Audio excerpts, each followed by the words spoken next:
911, what's your emergency? 911, where's your emergency?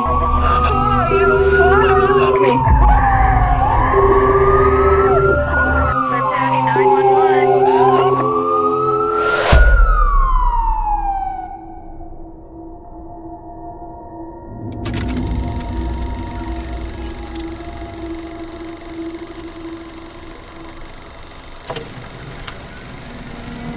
Hello, my name is Detective Gil Carrillo of the Los Angeles County Sheriff's Department assigned to Homicide Bureau.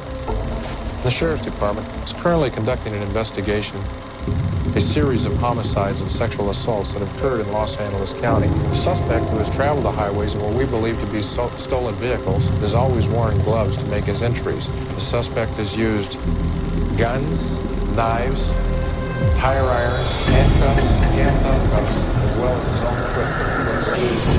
Entre los años 1984 y 1985, hubo un hombre quien tenía aterrada a una ciudad entera, Richard Ramírez, o mejor conocido como él, quien estuvo involucrado en más de 30 crímenes, en los cuales se pasan el asesinato, agresiones, y no solo mujeres, sino también en niños y niñas.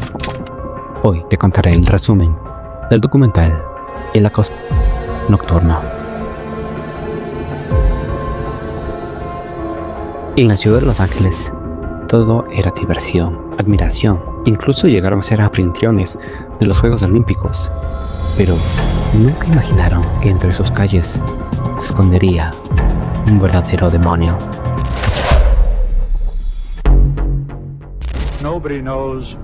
Primero conocemos a Gil Carrillo, un oficial que fue ascendido al equipo de criminalística, y Frank Salerno, que es un veterano, pero considerado uno de los mejores de la ciudad de Los Ángeles. En el año 1977, Frank logró capturar a un criminal muy peligroso, apodado el Estrangulador de la Colina, quien quitaba la vida de sus víctimas y después las enterraba en lo alto de una colina.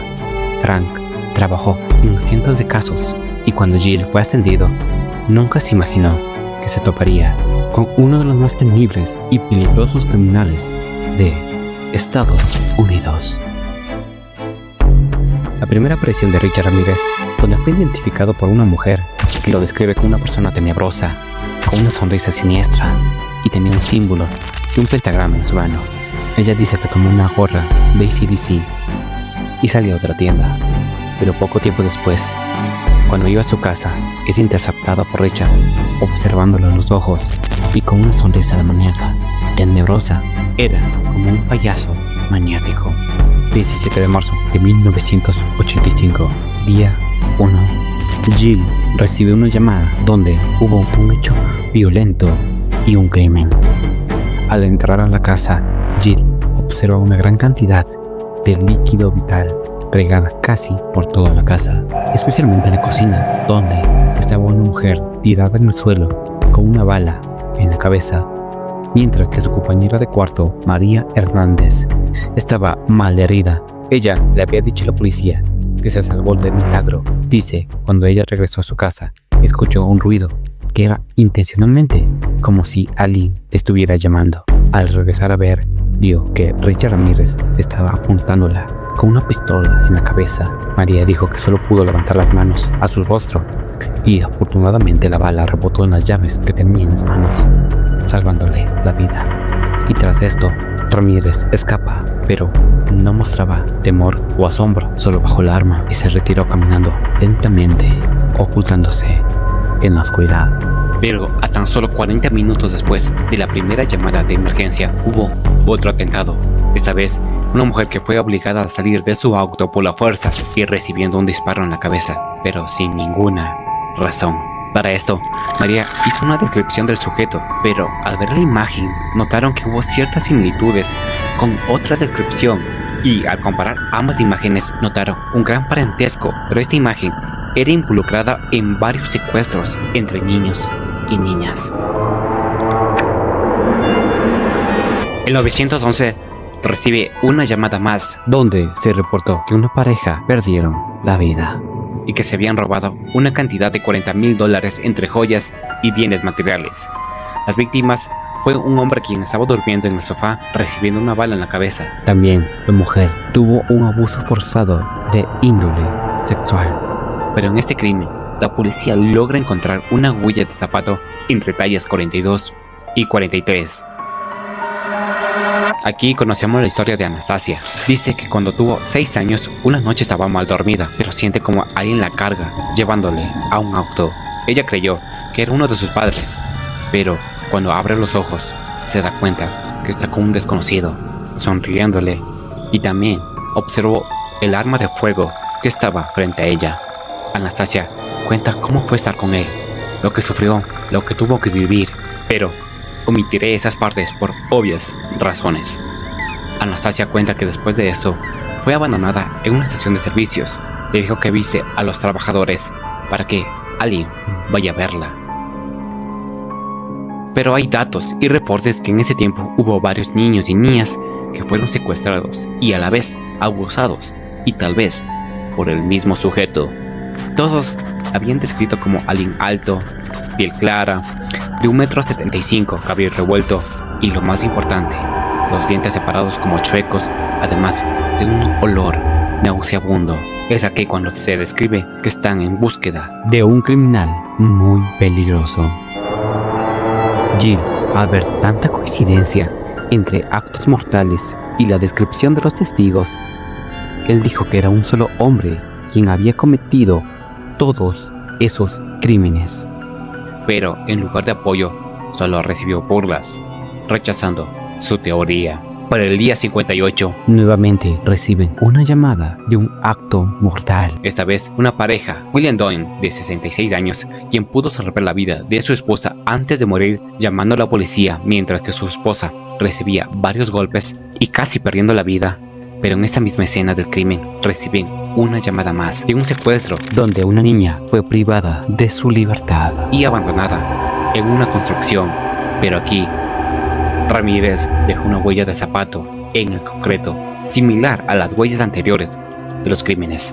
Es entonces que Jill y Frank deciden unirse para trabajar juntos en este caso. 28 de junio de 1985, día 103. Patty Higgins, una nueva víctima más de 32 años. Frank y Jill describen que una escena siniestra y macabra. Dicen que perdió la vida de una manera grotesca, jugando líquido vital por toda su habitación. Pero tan solo 4 días después se registra otro homicidio a pocos kilómetros de la casa de Patty, donde se dice que murió de la misma manera que Patty. Pero 3 días después se registra otro crimen más. El cuarto estaba lleno de líquido vital, pero afortunadamente la víctima sobrevivió a esta masacre con tan solo 16 años de edad. En la habitación nuevamente se registra la misma pisada de los anteriores casos, pero para ese punto estaba más que claro, estaban en búsqueda del mismo hombre. Es aquí cuando por fin pudieron creerle allí.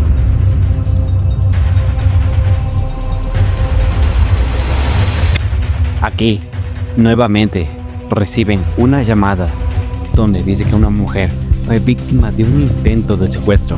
Ramírez escapó en un auto y a pocos kilómetros del crimen, Ramírez comete una infracción de tránsito. El oficial quien lo detuvo le da la espalda por unos segundos y al escuchar la radio dicen que están buscando un auto robado y una descripción exacta del hombre que está detrás de él.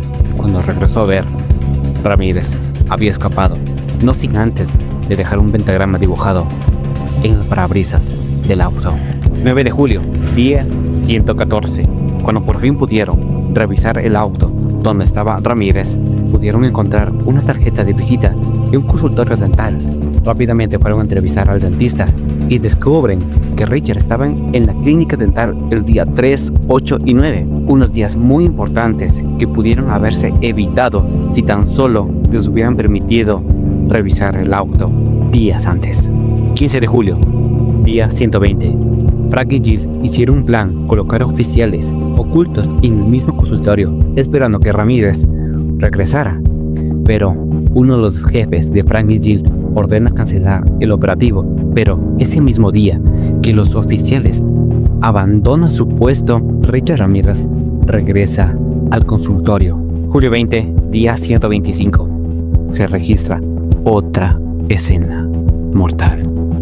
Pero a pesar de la mujer estar traumatizada, logró dar una descripción muy exacta del acosador nocturno.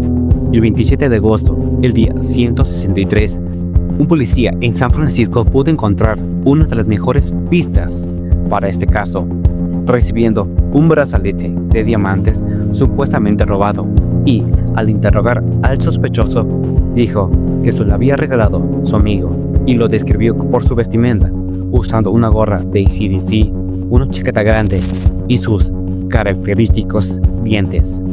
Era sin duda el acosador. Y la policía de San Francisco lograron descubrir su verdadero nombre, siendo este Richard Ramírez. Tenían todo en su poder, incluso una fotografía de él. Tras eso, hicieron una rueda de prensa revelando su identidad. Y el 31 de agosto del día 167, la mañana siguiente, el rostro y el nombre de Richard Ramírez estaba en todos lados. Cientos de periódicos, televisión, carteles, y a las 8:15 de la mañana, Ramírez llega a la estación de buses, logra salir de la estación sin llamar la atención y camina hacia una tienda. Y en eso mira su rostro y su nombre en cientos y cientos de periódicos.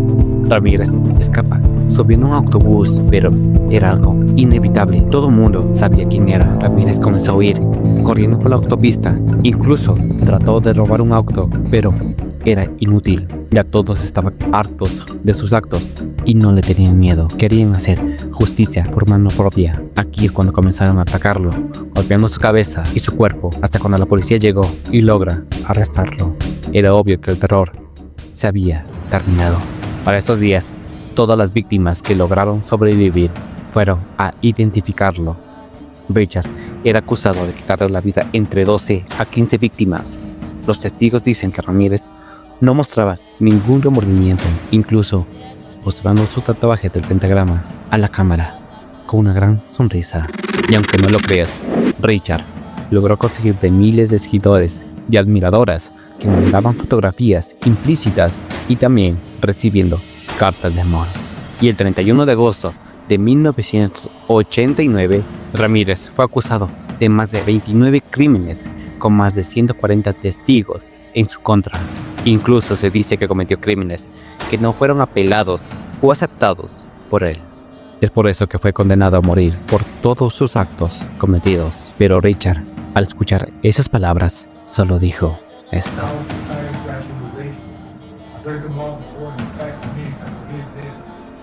You don't understand me. You are not expected to. You are not capable.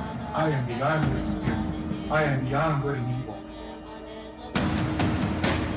Y después de 24 años, el 7 de junio de 2013, Richard Ramírez fallece por causas naturales en un hospital. Y así termina la historia de uno de los criminales más temidos de la historia de Estados Unidos.